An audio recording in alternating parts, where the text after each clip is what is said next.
अस्सलामु अलैकुम रहमतुल्लाहि ताला व बरकातुहू। आप देख रहे हैं क़ादरी सफ़र यूट्यूब चैनल। दोस्तों, आज हम आपके लिए बहुत प्यारा सूरह इखलास का अमल लेकर के हाज़िर हुए हैं। सूरह इखलास यानी कुल शरीफ का अमल लेकर हाज़िर हुए हैं, क्योंकि किसी और सूरह के बारे में बताया जाए, कोई कुरानी आयात के बारे में बताया जाए तो बहुत सारे कमेंट हमारे भाई बहनों के यूँ आते हैं कि हमसे कुरान मजीद पढ़ना नहीं आता, अभी हम पढ़े नहीं हैं और जो है कोई आसानी सा एक वजीफ़ा हमें हवाले करें।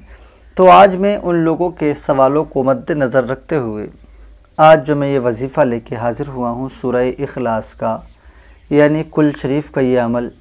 तो सूरह इखलास कुल शरीफ तो मुझे उम्मीद है हर मुसलमान की याद होती है। बहुत तो ऐसे हैं जो गैर मुस्लिमों के भी सूरह इखलास याद है, तो मुसलमान के तो हर हाल में याद ही होती है, क्योंकि हर मुसलमान नमाज़ पढ़ता है और नमाज में एक न एक सूरत उसको ज़रूर पढ़नी पड़ती है। तो वो ज़्यादातर सूरह इखलास ही से काम चलाया करते हैं। पूरी ज़िंदगी इंसान सूरह इखलास ही से नमाज़ पढ़ते पढ़ते गुजार देता है। यानी कि कुछ याद है या नहीं है, मगर सूरह फातिहा यानी अलहम्द शरीफ और सूरह इखलास शरीफ ज़रूर याद है। अब ये सूरह इखलास आपको कैसे पढ़नी है, कब पढ़नी है और कितनी बार पढ़नी है, इसका फ़ायदा क्या होगा, ये मैं सब आपको बताने वाला हूँ। देखिए, जब तक किसी चीज़ के बारे में इल्म ना हो, वो हमारे रोज़ाना याद हो, हम उसको रोज़ाना पढ़ते हों, मगर उसकी ख़ास बरकतें हमको नहीं मिलती। आप सोच रहे होंगे सूरह इखलास तो हम पढ़ते रहते हैं, नमाज़ों में पढ़ते हैं, वैसे भी पढ़ लेते हैं, सूरह इखलास तो हमारे याद है। आपकी याद है, मगर आपको पता ही नहीं है कि वो कब पढ़नी चाहिए, कैसे पढ़नी चाहिए, इसके पढ़ने से क्या होगा क्या नहीं होगा। जब आपको कुछ पता ही नहीं है, आपके दिल में कोई इरादा ही नहीं है, आप जब इसको पढ़ रहे हैं आपके जहन में कोई मकसद ही नहीं है, तो फिर आपको फ़ायदा क्या होगा।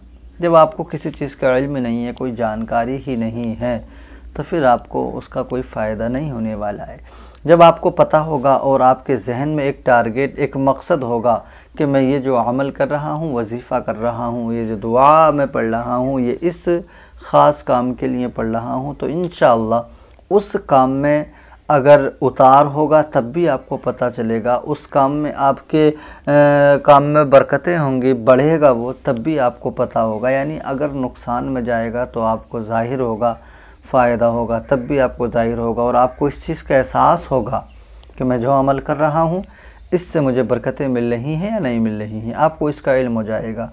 और जब आप किसी चीज़ के लिए पढ़ेंगे ही नहीं तो आपको फिर उधर जो है कोई भी जहन आपका नहीं पहुँचेगा। इसलिए आप इस अमल को करना, ये अमल आपके घर की बेबरकती को निकाल कर बाहर डाल देगा। ये अमल आपके कारोबार में इस कदर बरकतें लेके आएगा, बेहिसाब बरकतें ही बरकतें होंगी। आप जो दुआ कर रहे हैं इंशाअल्लाह ताला इस अमल को करने के बाद अगर दुआ करेंगे तो आपकी दुआ ऐसे कबूल होगी जैसे कि दुआएं कबूल होने का हक़ होता है। जैसे कि और लोगों की ज़बानों से दुआएं कबूल होती हैं, इधर मांगते हैं उधर मिल जाता है, आपकी ज़बान से भी यूँ ही दुआ कबूल होगी। और ये रिज़्क़ की बरकत के लिए बहुत ज़्यादा इसमें बरकतें हैं। आप घर में बैठ के पढ़ें, दुकान में बैठ के पढ़ें, सफ़र में पढ़ें, हजर में पढ़ें, बाइक पे जाते पढ़ें आते पढ़ें, दुकान पे जाते पढ़ें आते पढ़ें, बिस्तर पर लेटे पढ़ें, और जो है सो के उठ के पढ़ें, सोने से पहले, जब आप चाहें जब पढ़ लें।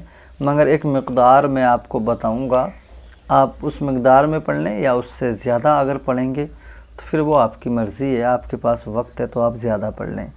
देखिए, दिन में सूरह इखलास शरीफ को नमाज फ़जर के बाद पढ़ना है, नमाज फ़जर के बाद पढ़ना है, फिर उसके बाद में आप अपने जायज़ काम के लिए निकल जाएं।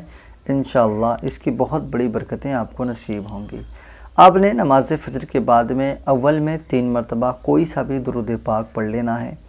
उसके बाद में 41 मरतबा सूरह इखलास शरीफ को पढ़ना है। बिस्मिल्लाहिर्रहमानिर्रहीम, कुल हुवल्लाहु अहद, अल्लाहुस समद, लम यलिद वलम यूलद वलम यकुल लहू कुफुवन अहद। इस तरीक़े से 1 मरतबा हुआ। फिर बिस्मिल्लाह शरीफ पढ़ें, फिर कुल पढ़ें, यानी हर बार बिस्मिल्लाह शरीफ के साथ पढ़ेंगे। 41 मरतबा सूरह इखलास को पढ़ लें। उसके बाद में 3 मरतबा दुरूद पाक पढ़ लें। और ये पढ़ने से पहले आपने अपना जहन में वो मकसद ज़रूर रख लेना है। अगर घर की बरकत के लिए, दुकान की बरकत के लिए, जायज़ मालदारी के लिए, जिस मकसद के लिए भी आप दुआ कर रहे हैं वो मकसद आपके जहन में हो, इंशाअल्लाह ताला 21 दिन इस अमल को करना, बरकतें नसीब होंगी। बाकी आप फिर पूरी ज़िंदगी आपकी मर्ज़ी है, छोड़ें ना छोड़ें। बरकतों की ज़रूरत होगी तो नहीं छोड़ेंगे, नहीं होगी तो नहीं पढ़ेंगे, वो आपके ऊपर रहेगा। मगर बड़ी बरकतों वाला वजीफ़ा है, एक बार अपनी ज़िंदगी में इसको ज़रूर आजमाना।